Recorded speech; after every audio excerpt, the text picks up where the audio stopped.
Hello and welcome to the program. I am DEJI360.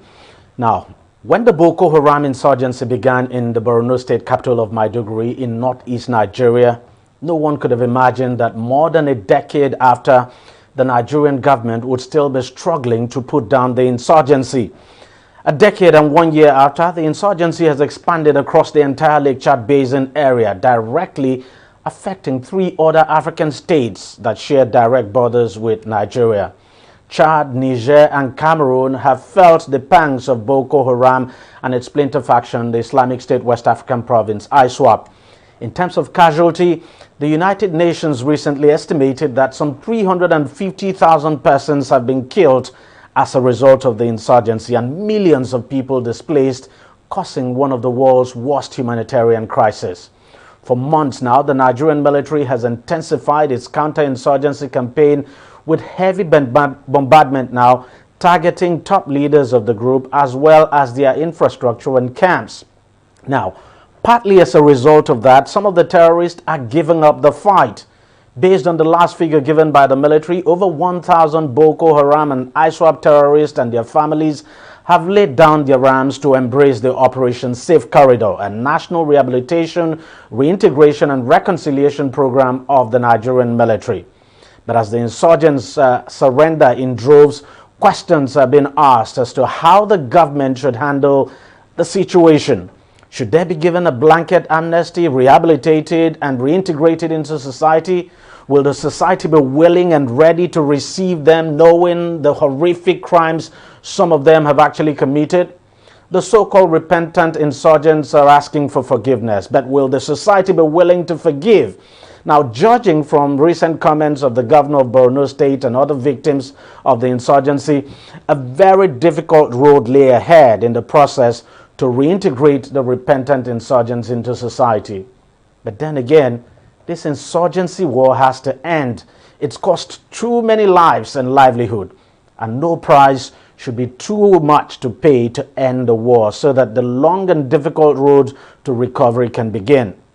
Joining me now on the program to discuss this and more is Charles Achodo, who is a Senior Director at Next Year Security, Peace and Development, and he's also a retired African team lead at the UNDP Bureau for Crisis Prevention and Recovery.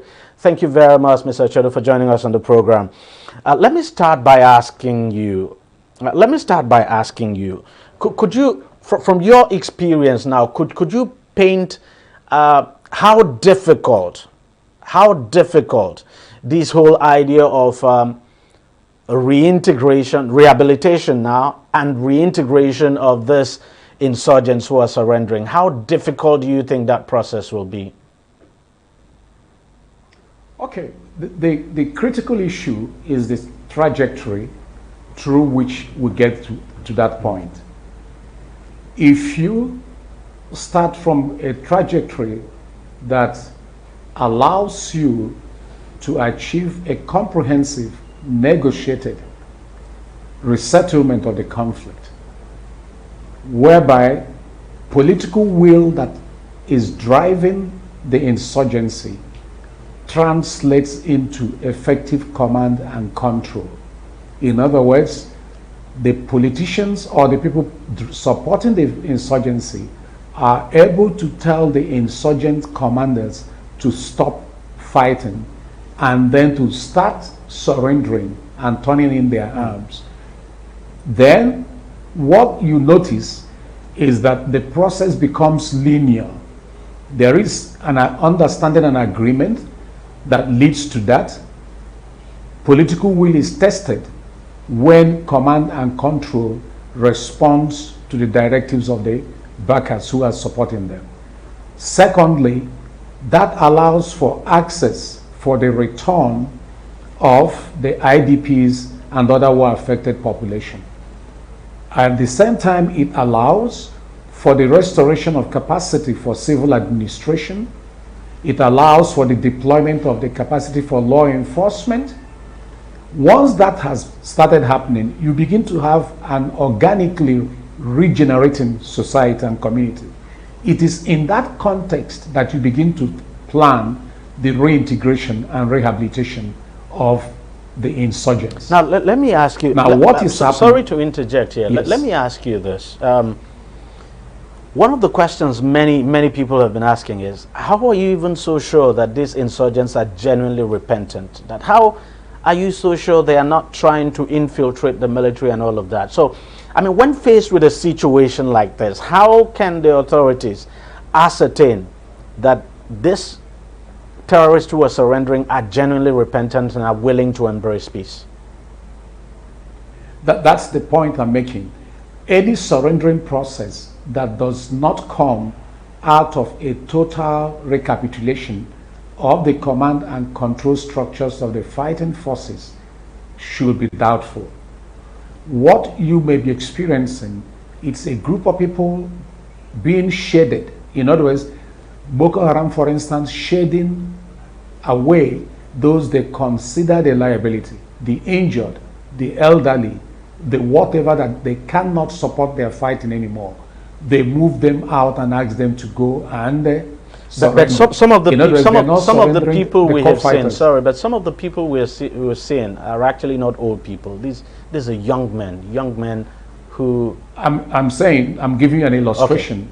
Okay. It could be old people, it could be young people that are no longer relevant, injured, or in one way or the other, they send them out. That's one dimension to it. That's called shading off.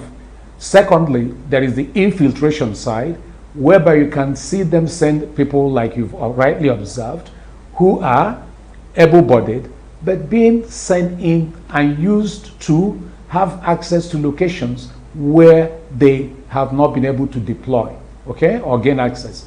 It is much easier to deploy men behind your enemy line than to deploy men and the equipment behind the enemy line. So the first thing, take the men to take domain of certain territories, and then gradually smuggle in the arms and ammunition they need to operate with. Or you smuggle in the arms and ammunition behind first, then you move the men in. Moving the men in is more cumbersome, and which other way to move them in other than to bring them in to ask them to surrender? And that's where the challenge is. Secondly, my concern, and the concern of every Nigerian, and you've touched on it, it's how are we sure that these are the people? And again, that comes against the background of the way the trajectory the process is playing. When people show up to surrender, I will only accept a surrendering that comes with weapons. Okay, you come in with your weapons and you surrender with your weapons. Or you show us where you've hidden your weapons as a basis for surrendering. But to say you have surrendered and you didn't show up any weapons, there is no way of ascertaining whether you are Boko Haram or not, and nobody can establish your intention and intent. That's a difficult problem. That's a difficult process. And that's where we're having, I think Nigerians should be concerned. There must be clearly defined criteria in terms of how surrendering should happen.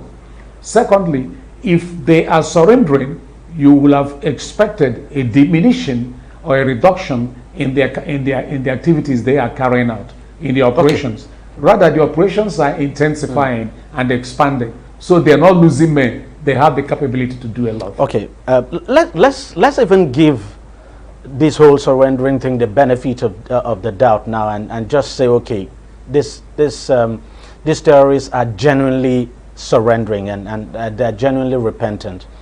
But even at that, how difficult would it be, for instance, a society that they had actually destroyed, so to speak, a society where some of the people, just as the Borno State governor said recently, that, you know, some of the victims of this war are there. They know, for instance, that some of these terrorists actually killed their parents, killed their brothers and others. How difficult do you think it will be to convince these victims now to accept these people into society? You see, from my experience, look, I worked in Mozambique, I worked in Somalia, I worked in Sierra Leone, I worked in Eritrea, Ethiopia, and I worked in Liberia. So I have seen all these sort of things before. There is that moral dilemma in terms of what do you do with this group that have committed all sorts of atrocities, and how do you take them in and reintegrate them into the communities and societies which they have basically destroyed, and against whom they have committed all sorts of atrocities. It's a huge challenge, and we faced it. But let me tell you what generally happens. Those who are affected, who are living in IDP camps and everywhere, they are so tired, they want to go back home. Their position is, and I will tell you this, do anything that you can do to end this violence and let us go back home and commence and resume our life. But the problem is, it is difficult to reintegrate a group who are still in the context of still carrying out insurgency act and killing people. It makes it difficult for communities to accept those that are coming in to surrender. And that's one of the reasons why I mentioned that the best way is to push for a total, comprehensively negotiated resolution of the conflict, whereby the command and control structures are being dismantled and coming out to hand over and surrender. That makes much sense, and that makes forgiveness and acceptance much, much easier. But in the context of ongoing conflict, it is very difficult for the communities to accept them.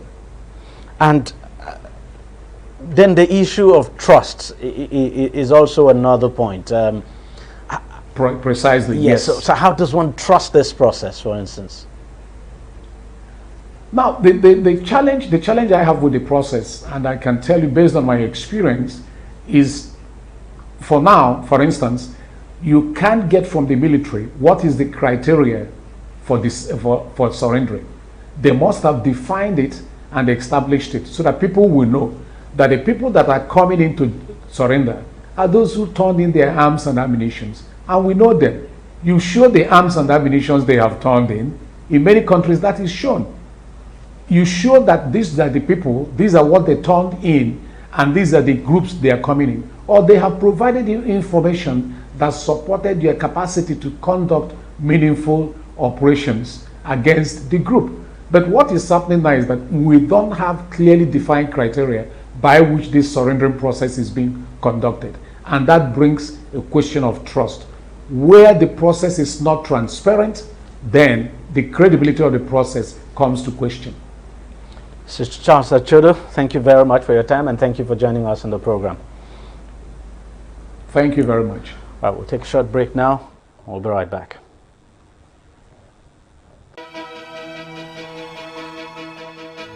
Opinions are free, facts are sacred, but truth is universal. How, in practical terms, can we, for instance, de-escalate the tension? President must see himself as the President of the Federal Republic. We know where the enemy is. 3 places. The Lake Chad Basin, the border area between Nigeria and Cameroon, and then the Sambisa Forest. On DEJI360, we give you a complete dose of everything. Opinion, facts, and undiluted truth. I hardly believe what politicians have said in this part of the world. A new Nigeria is possible, a future is possible. We delve into the issues, dissect it so that you can understand it, and use it to take action. I don't think there's any need for any governor to look for grant for ranching. DEJI360, dissecting the issues.